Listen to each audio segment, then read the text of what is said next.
Hi, welcome back to Joe Blogs. In today's episode, I want to provide you with an update as to what's happening in Argentina because Javier Milei, the rock and roll president, has just secured a $20 billion facility with the IMF, which in itself would be the largest facility in the world. However, this is on top of Argentina's current facility of $44 billion. So that takes them to $64 billion. Now, this chart shows the history of Argentina's relationship with the IMF, and you can see that back in 1958, they secured a $75 million facility, and at that time, that was one of the largest in the world. In 2001, they had a $21.6 billion facility. That bumped up to $57 billion in 2018. They had a $44 billion facility put in place in 2022, and the latest facility of $20 billion takes them to 64. And if you have a look at this chart, which looks at the top 10 borrowers with the IMF, you can see that Argentina is streets ahead of everybody else at 64 billion. The next largest borrower is Ukraine, not surprisingly, with 15.6 billion, followed by Egypt at 12. Pakistan and Ecuador both have facilities of around 9 billion. Kenya 4.5, Angola 4, Ghana 3.6, Bangladesh 3.3, and Sri Lanka 2.9. And interestingly, if you add up the facilities from the countries from 2 to 10 on this list, it is still less than the 64 billion that the IMF have lent to Argentina. But Argentina hasn't stopped there because they have also secured a facility of $12 billion with the World Bank. And just to be fair to Argentina, I thought I'd show the top 10 borrowers with the World Bank. And you can see that Argentina isn't on this list. The top 10 is India with 38 billion, Indonesia at 21 billion, Bangladesh and Pakistan both have 18 billion drawn. China, interestingly, has 16 billion, followed by Brazil, Mexico, Colombia, Vietnam, and Nigeria. But obviously, with a $12 billion facility, Argentina would just be outside the top 10 here. So Javier Milei has done a good job in terms of securing some funding for Argentina. But one of the terms and conditions that he's had to agree to with the IMF is to release the currency peg that Argentina has been operating for the last few years. This is a managed currency situation whereby Argentina controls the official exchange rate for the peso. And unfortunately, as a result of releasing this peg, the value of the peso has now crashed by more than 10% in one day. This is basically a devaluation. Now, before we go on any further today, I want to talk to you about today's sponsor, Strawberry.me, which offer online certified personal coaching services.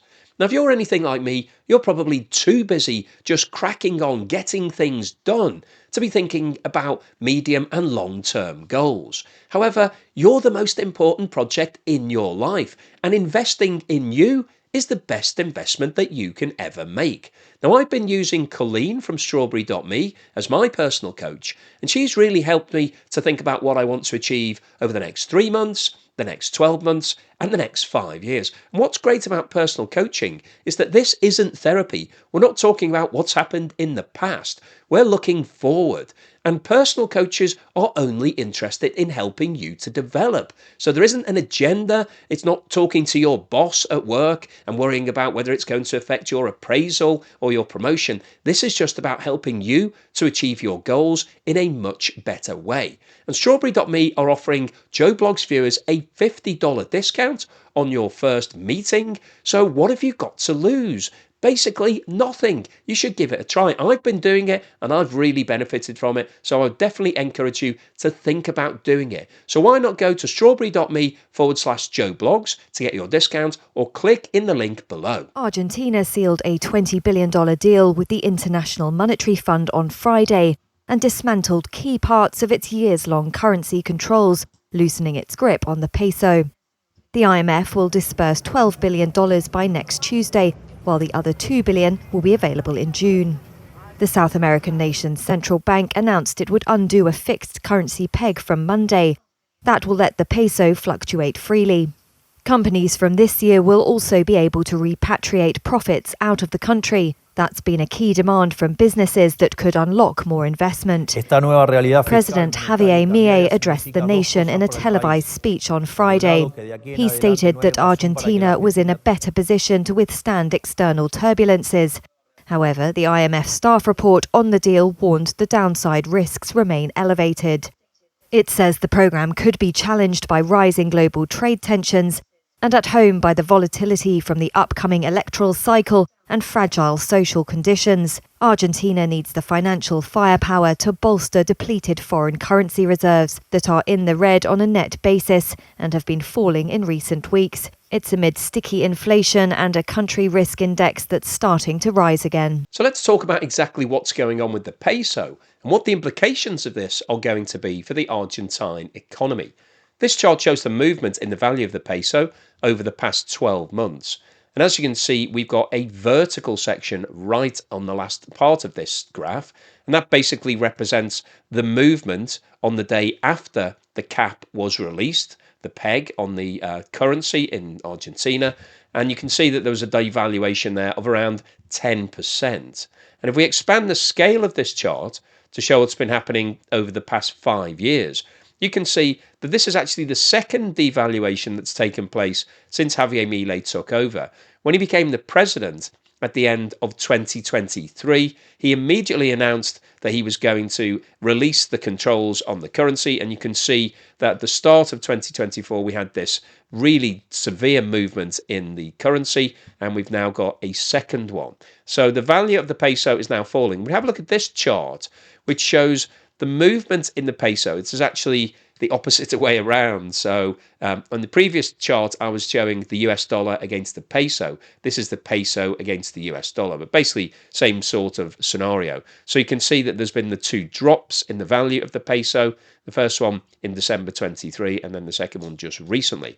But what we've also plotted here in the black line is the black market rate, or the blue dollar rate in Argentina. And you can see that the black market rate historically has been significantly worse than the official rate. And that's because on the black market, the peso is trading at more of a realistic value rather than being set by the government. This was what people were actually prepared to change hands for. Now, you can see that there have actually been some interesting movements between the value of the peso from the official perspective and the black market. So when it was devalued in December 23, you can see that the black line and the red line actually came relatively close together. So it moved the rate officially closer to what was happening on the black market. However, over the past 12 months or so, there have been some really big fluctuations. You can see that the exchange rate gap widened in the middle of 2024 due to the political strain and the economic recession and lower farm sales at that point. However, towards the end of 2024, there was actually a narrowing in terms of the difference between the black market rate and the official rate as investors grew increasingly bullish. The Milei's deficit-busting drive was going to work and solve the problems in the economy. However, the release of the peg has now brought the two really close together. So you can see on the far right-hand side here, the black line and the red line are virtually touching. And this is basically what the IMF wants. It wants Argentina to stop manipulating the value of the peso and to let it float freely. So that's the situation right now. And that's why there's been basically a drop in the value of the peso, but also an improvement on the black market. And have a look at this chart. It's really trying to guess what's going to happen to the value of the peso over the next couple of years. And I think, as you can see here, there's a wide funnel on the right-hand side because it's hard to gauge exactly what's going to happen because this is all totally interrelated to what's going on in the economy in Argentina. So if Javier Milei's policies start to work and the economy improves, then the value of the peso will improve. So hopefully goes in that direction. However, if investors lose confidence that it's not working, then obviously it could go in the opposite direction. Now, in terms of why the peso value is important, Argentina is still a net importer. So it's buying in more from other countries than it's selling around the world. And therefore, the value of the peso is really important because when you're paying for things in the international market, the exchange rate of your currency basically determines the price that you're selling in your home nation. So when your currency is falling in value, it makes imports relatively more expensive, and therefore that can drive up inflation. And obviously, inflation has been a persistent problem in Argentina for a very long period of time. Now, this chart shows the latest data for inflation. And as you can see, when you're looking at the shape of this chart, it looks pretty healthy because things are moving in the right direction. Inflation back in March 24 was at 288%. That is an incredibly high level. That's one of the highest levels in the world. Most countries have never seen inflation at that sort of rate.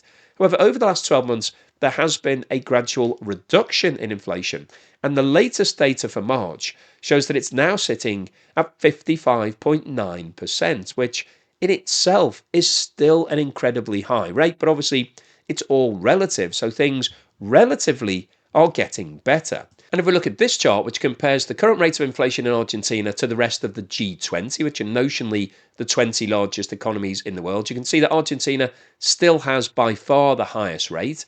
The second highest is Turkey at 38.1%.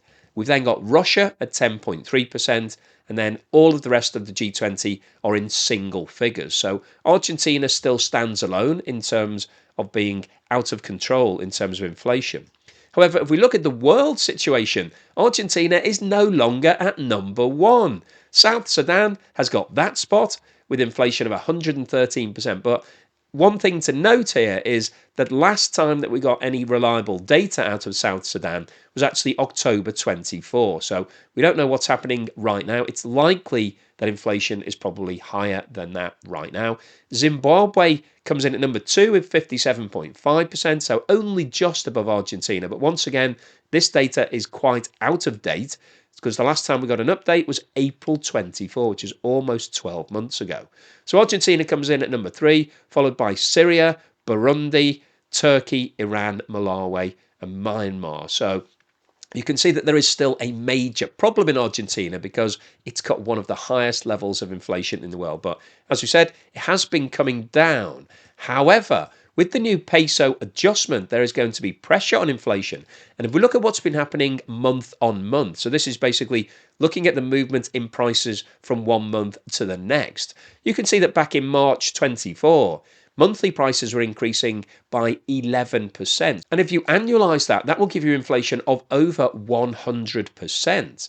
However, over the last 12 months, the month-on-month movements have been coming down. But if we look at what happened in March, we've actually got 3.7% movement, which was an increase compared to 2.4% in February. And that itself was an increase against the 2.2% in January. So the trend over the last 2 months has been upward. And it's likely with this peso fall in value, the devaluation that's just taken place, that we'll see inflation continuing to rise over the course of the next few months. And I think that's one of the concerns from the IMF's point of view, particularly with what's going on with Donald Trump and his tariffs at the moment. That is going to apply pressure to lots of prices, particularly for imports. And so Argentina could be at the sharp end of that, and it may affect its economic recovery. Now, food inflation is something that we always like to look at on the channel because it tells us what's happening with the poorest members of society because they're spending a much larger percentage of their monthly budget on food. And the trend here is similar to what we looked at for general inflation. This time last year, food inflation was rising by almost 300%. That is incredibly high. Most people can't afford a 2% or 3% increase in food prices, never mind 300%. But as you can see, over the last 12 months, there has been an improvement, and the latest figures for March show that food inflation is now down to 46%. So it is improving, but it's still at a very high rate. It's one of the highest rates in the world. And that's one of the things that Argentina and Javier Milei really need to focus in on to improve the living conditions for a lot of the people, because in a recent study, it was shown that more than 50% of people in Argentina were living below the breadline. So they were basically struggling to be able to buy enough food to put on the table for their families.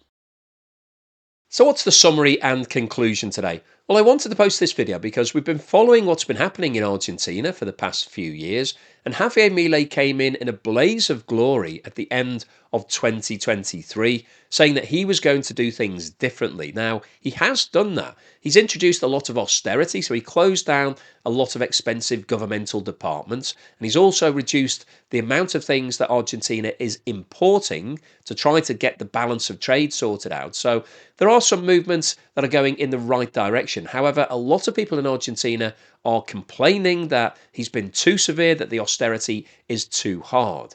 And what we've seen in today's video is that he's now secured additional funding to try to boost the spending in Argentina. So he's got another $20 billion facility from the IMF on top of the $44 billion that's already in place. So Argentina is streets ahead of the rest of the world in terms of the amount of money that it's taking from the IMF.